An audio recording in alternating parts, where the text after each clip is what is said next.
सुमध्याह्न मेरे प्यारे प्यारे बच्चों, मैं आपकी शिक्षिका अनीमा मैम बोल रही हूँ। मैं आप लोगों को पढ़ा रही थी प्रायश्चित कहानी, जिसके लेखक भगवती चरण वर्मा जी हैं। आज मैं इस कहानी को समाप्त करने जा रही हूँ बच्चों। आप सभी ने वीडियो में देखा होगा कि मैं थोड़ा थोड़ा अंश आपको आदर्श पाठ करके कहानी का सारांश समझाई थी। तो हम लोग पिछली कक्षा में कहाँ तक चर्चा किए थे?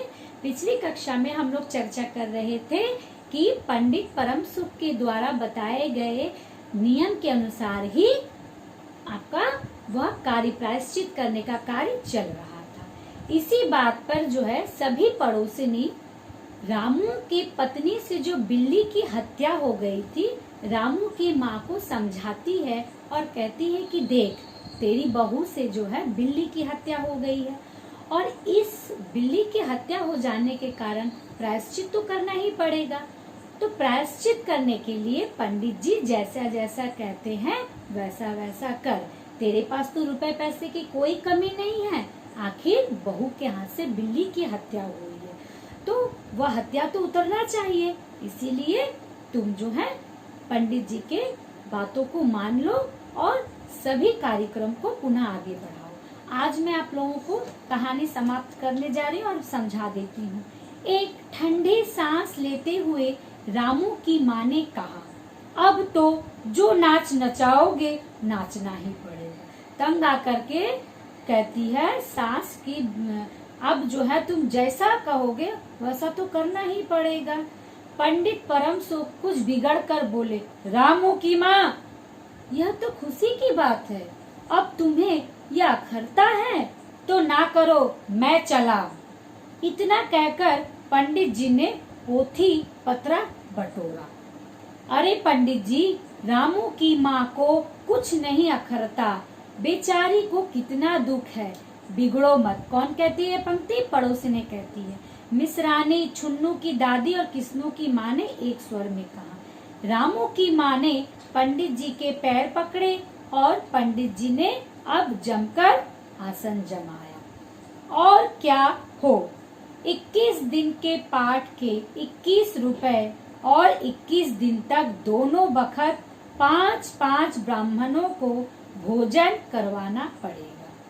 कुछ रुककर पंडित जी ने कहा, सो इसकी चिंता ना करो। पहले तो बहुत बड़ा लंबा चौड़ा लिस्ट दे दिया, अब वो कहता है कि तुम्हें इसकी चिंता नहीं करनी है, मैं अकेले दोनों समय भोजन कर लूंगा। कितना बड़ा लोभी है देखो बच्चों।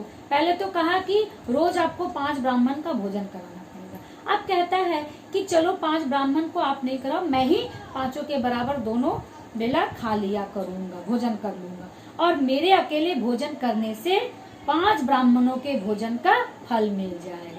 यहाँ पे देखो कितना करारा व्यंग किया हुआ, बड़े हास्यमय तरीके से कहते हैं। भला ऐसा होता है कि पंडित जी का पेट जो है कभी नहीं भरता है। एक कहावत है कि पंडित जी को जितना भी दे दो उनको शांति नहीं मिलती, उनको तृप्ति नहीं होता है। और कह रहे हैं कि मैं तो 5 ब्राह्मण के बराबर भोजन कर लूंगा, तो आपको 5 ब्राह्मण का फल मिल जाएगा। यह तो पंडित जी ठीक कहते हैं, पंडित जी की तोंद तो देखो। अब पड़ोसिनी कहती है सही बात है, पंडित जी का इतना बड़ा तोंद है, वो अकेले ही 5 का भोजन हजम कर जाएगा। मिसरानी ने मुस्कुराते हुए पंडित जी पर व्यंग किया। अच्छा तो फिर प्रायश्चित का प्रबंध करवाओ रामू की माँ। यह पंक्ति पंडित जी कहते। पंडित जी सोचता है जल्दी जल्दी प्रायश्चित कराए, मोटा माल लेकर के हम अपने घर को जाए। 11 तोला सोना निकालो, मैं उसकी बिल्ली बनवा लाऊंगा। आप कहता है कि सोना मुझे दो, मैं ही बिल्ली बनवाऊंगा। भला वो बिल्ली बनाए और सोना तो अपने जेब में रख लेगा। 2 घंटे में बनवा कर लौटूंगा, तब तक सब पूजा का प्रबंध रखो और देखो पूजा के लिए। कहता है मैं जा रहा हूँ बिल्ली बनवाने, तब तक आप सब जो है मिल करके पूजा का प्रबंध करो, मैं आता हूँ 2 घंटे में। पंडित जी की बात खत्म नहीं हुई थी। अब देखो कितना इंटरेस्टिंग बात है यहाँ पर कि जिस बिल्ली को रामू की पत्नी ने पाटा से मारा था, पाटा पटक करके, वो बिल्ली मरी नहीं थी, वह कुछ पल के लिए बेहोश हुई थी। और बिल्ली के इस बेहोश हो जाने के कारण जो है पूरे पड़ोस में यह खबर फैला दिया गया कि रामू की पत्नी से जो है बिल्ली की हत्या हो गई है। लेकिन अंत में देखो बच्चों, बहुत मजा आएगा जब आप लोग ये लाइन सुनोगे कि पंडित जी की बात खत्म नहीं हुई थी कि महरी हाँफती हुई कमरे में घुस आई और सब लोग चौंक पड़े। महरी जब हाँफती हुए कमरे में घुसी, क्या संदेश देने आई थी बोलो तो बच्चों? वह संदेश देने आई थी कि बिल्ली जो है जिंदा है। रामू की माँ ने घबराकर कहा, अरे क्या हुआ री? तब महरी लड़खड़ाते स्वर में कहा, माँ जी बिल्ली तो उठकर भाग गई। अब जो है पंडित जी का सत्यानाश हो गया। उसे तो अब ना प्रायश्चित करवाना पड़ा और ना ही उसे माल थाल मोटा माल मिलेगा। तो यह कहानी समाप्त होता है क्या कि एक बिल्ली हत्या करने की पाप से जो है पंडित जी मुक्ति दिलाने का उपाय ढूंढे थे, लेकिन तभी जो है बिल्ली जीवित होकर के भाग जाती है और बिल्ली जीवित होने की खबर आती है।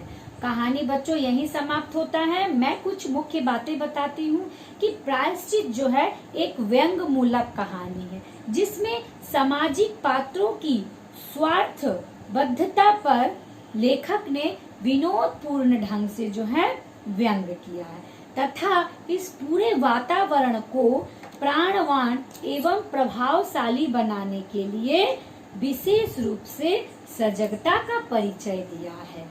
यह पूरी घटना जो है रामू के घर के दृश्य से ही शुरू होता है और रामू के घर में ही यह घटनाक्रम समाप्त होता है। तो मुझे उम्मीद है बच्चों आपको यह पाठ अवश्य समझ में आया होगा और आप जब पढ़ोगे तो देखोगे आपको बहुत आनंद आएगा। लेकिन बच्चों आप जल्दी अंधविश्वासों की बातों पर मत फंसना, अपनी अकल को जरूर इस्तेमाल करना सही जगह पर, और मान लो गलती हो भी जाए तो सरल उपाय ढूंढना। इस पाठ से हम यही सीखते हैं ना बच्चों। धन्यवाद।